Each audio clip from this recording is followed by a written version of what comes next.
Now to the National Assembly, which has finally approved President Buhari's request to restructure the 22.7 trillion naira loans that the Central Bank of Nigeria extended to the federal government under its Ways and Means provision. The provision allows the government to borrow from the central bank if it needs short-term or emergency finance to fund delayed government expected cash receipts or fiscal deficits. Last year, the Senate rejected Buhari's request to approve the 22.7 trillion naira Ways and Means advance because it lacked details. Buhari responded that if the request is not approved, the federal government would add 1.8 trillion naira in interest in 2023. The approval by both houses will enable Buhari to sign the bill into law before he leaves office this month. For Ways and Means advances be approved because the advances were made to ensure that the government does not shut down. 2, that the Senate further approves the sum of 180 billion 463 million 62,187 being the money, the interest accrued on the money. The National Assembly is always there to consider the request of the executive in the national interest. And I don't see any National Assembly standing against any infrastructural development, building roads, bridges, and so on and so forth. So it is very, very important that the executive, before they incur this kind of huge ways and means, they should, in fact, it's a must that they seek the approval of the National Assembly. Right. So the question is, what are the implications of the National Assembly's approval? We're joined now by economist Tope Fasua and the head of external relations of the Nigeria Labour Congress in the person of Uche. Ekwe, thank you both of you gentlemen for joining us on News Night tonight. Let me start with you, Tope Fasua. Only last year the National Assembly actually refused or rejected the president's request to grant this loan. What exactly has changed? Because according to the Senate, the details were not there. Do we have the details now? And what exactly are they? I reckon they do have the details. Thank you very much for inviting me, first of all. I think they do have the details now, and that's part of what the senator read out there, on air, because they are not talking about what they used the money for. They weren't quite used, the money wasn't quite used maybe for infrastructure alone. From some of the details I've read also and I've listened to, some of the money was spent bailing out states, paying salaries, and of course, preventing a shutdown of the economy. And of course, I think a big chunk of the money came out during COVID, it must be said. However, the government had gotten a bit addicted to these ways and means since 2016, when the government came in, and by 2016 we had the first recession when the prices of crude oil went down. They were able to lean on the central bank and move out quite a bit of money. It must also be said that before 2015, we had already begun to see the overdrawing of that account and the non-repayment actually. But it wasn't quite substantial as it has become today. So it is what it is. And when I did a bit of historical check on all that's going on, it's bad. Okay, it's bad because we have breached the law that we set ourselves regarding the way to manage these ways and means issue. However, over COVID, I found out that every country actually leaned on their central bank. However, most of them had their laws in place. As you may know now that the U.S. government, the Senate is trying to actually increase their debt limit in order for them not to also shut down. Even up to now, that is going on international TV, on global TV. So every country leaned on their central bank. The U.S. spent about 4.6 trillion on COVID dollars. Nigeria spent, and that money, most of that came from Ways and Means because we weren't getting the kind of kick that we should from the fiscal sector.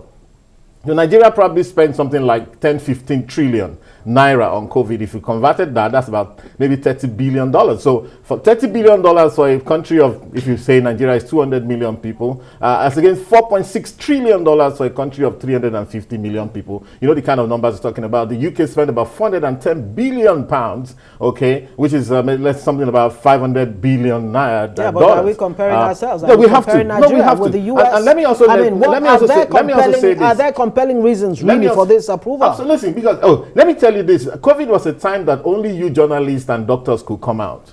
We need to remember that time is a harrowing period for everybody. Everybody was clueless. Everybody was flying blind, and of course, money had to be spent.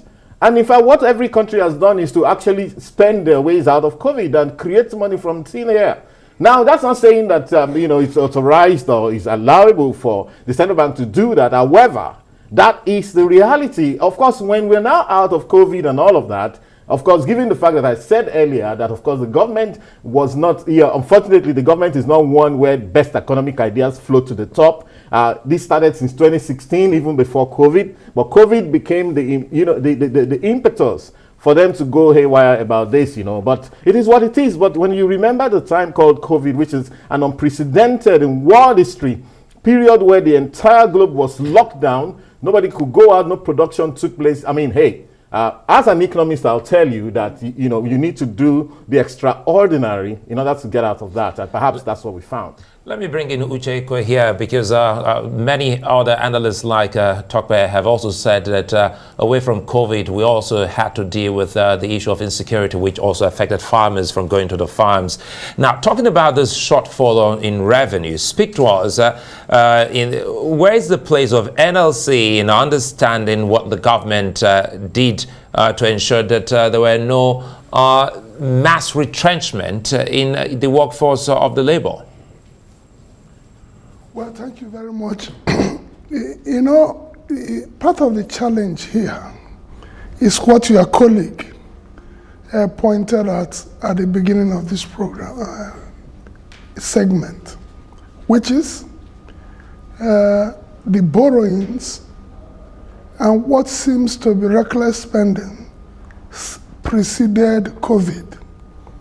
So naturally, people are already suspicious, not trusting what is being done by those in charge of managing the economy. Once you have already destroyed trust, it will be difficult for people to even pay attention, even when you have the best of intentions. Yeah, we must agree that the government tried with our engagements with them not to sack or retrench workers. But I must be quick to mention that also it was also in the interest of a quick recovery not to go the line of retrenching workers.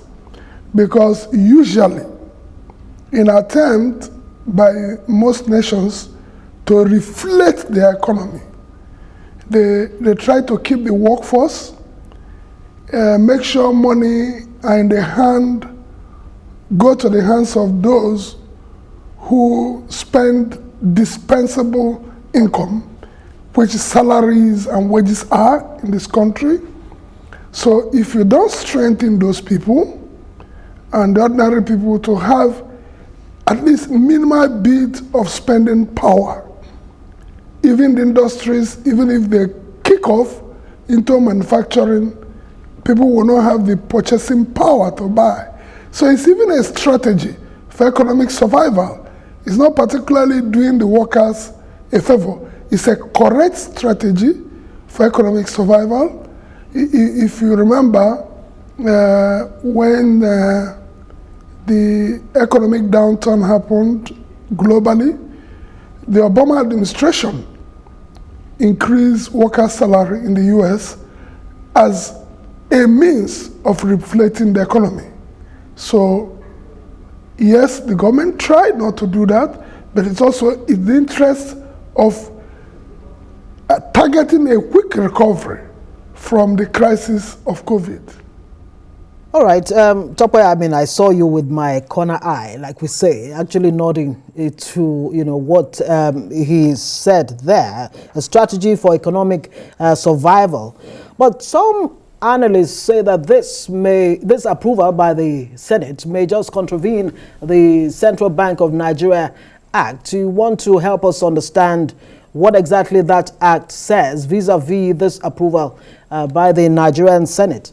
I believe what they are saying is the fact that the law says that it shouldn't be more than 5% of last year's actually collected revenues by the federal government. Last year, for example, the federal inland revenue collected 10.1 trillion. You probably want to then sieve out how much is meant for the federal government out of that and say it's 5%, which needs to be nailed out by the next accounting period of the federal government. However, it must also be said that that law itself that guides the ways and means is crippling and perhaps is in need of an amendment.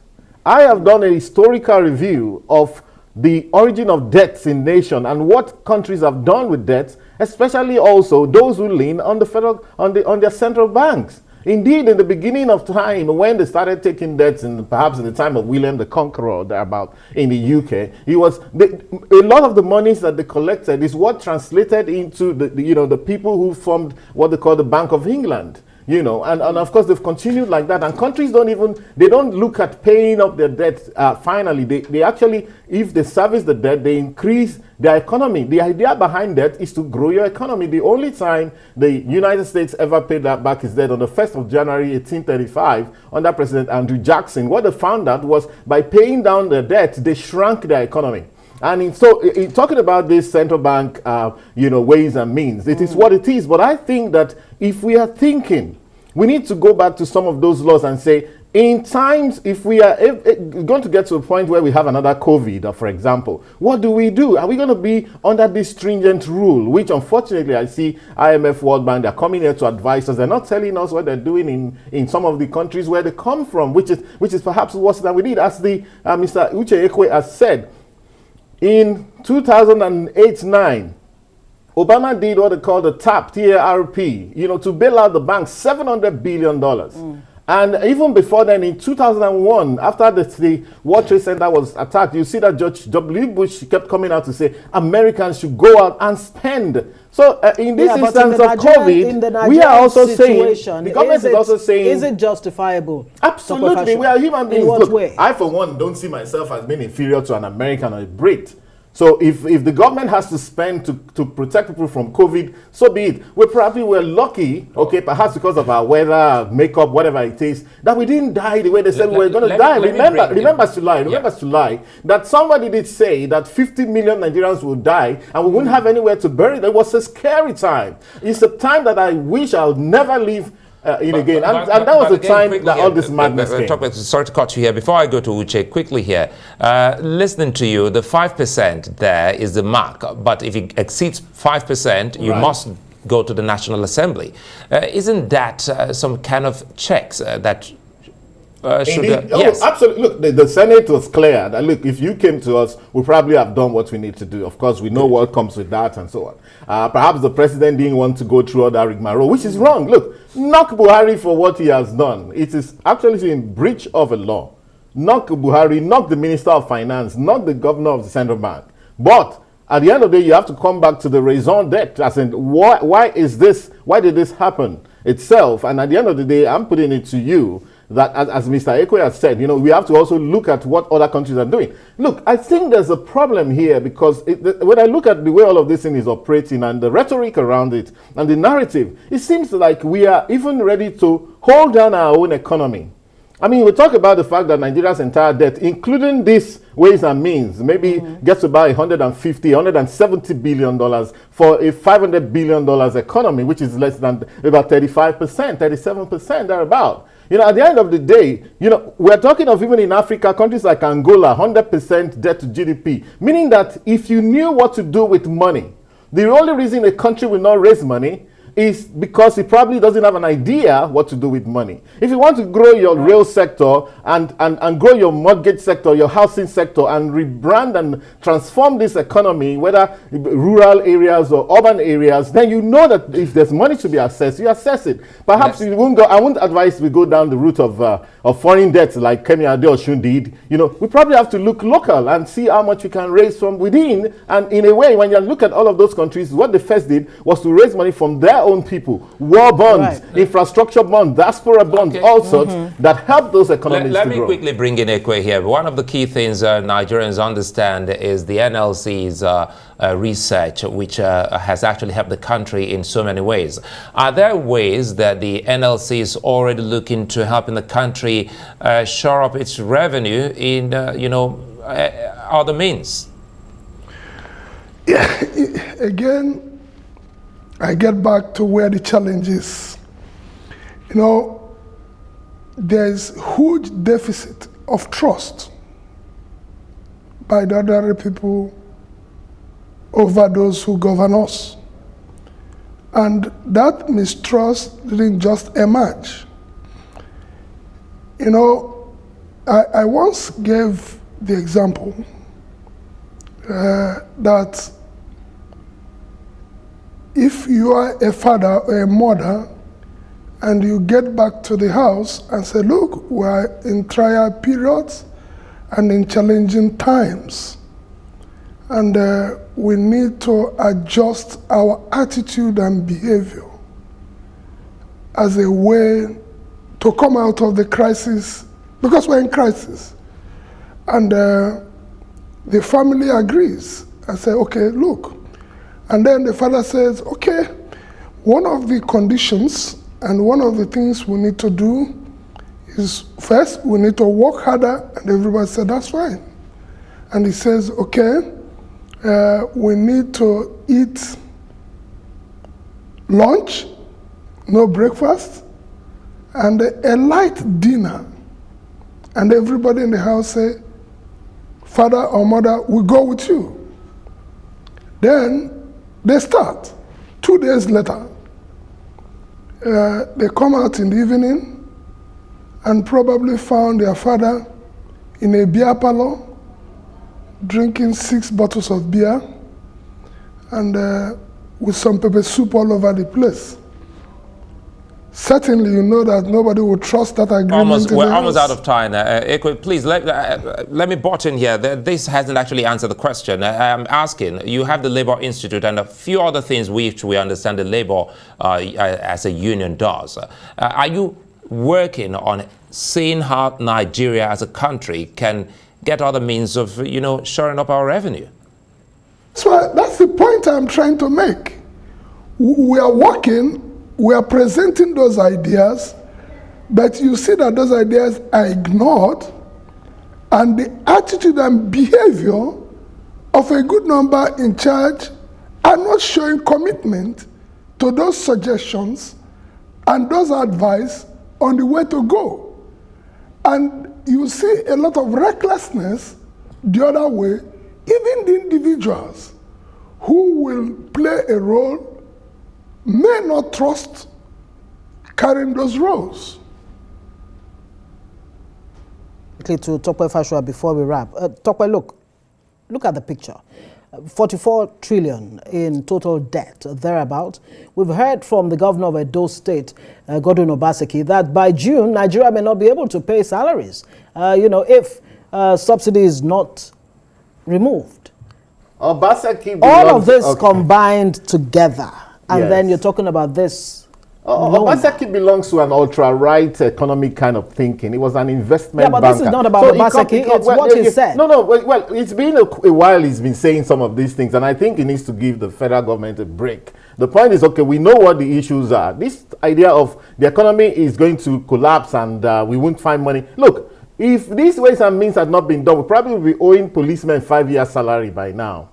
We granted that the economic managers for this administration now have not been up to par, truth be told, okay? But it's not the end of the world. In fact, the truth is that, if I take from what Mr. Ekwe just said, look, there are lots of levers for the government to control here.